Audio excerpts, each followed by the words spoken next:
Hey everyone!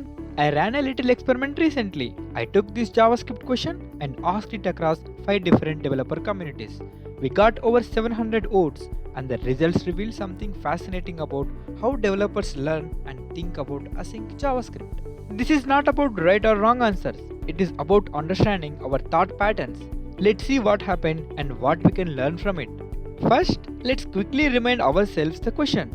We had a simple async function with an await mixed with some synchronous console logs. The challenge was, what is the exact execution order? This is not just a quiz, it reveals whether we truly understand JavaScript's execution model. Now, let's move beyond the raw numbers and look at the insights. Here is what I found interesting. Across all responses, about 50% of developers got this right, but the real insight came from the analyzing the wrong answers.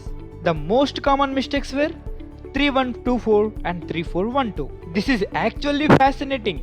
These developers understood that console.log3 runs first. They get that the main thread starts before the async function. But here is where it gets tricky. They are missing the crucial timing of when the awaited code resumes versus when the remaining main thread code executes. This shows developers are partially understood the event loop but missing the microtask queue timing, which is exactly where most async bugs happen in real applications. We also got a few comments. This one beautifully articulated the solution.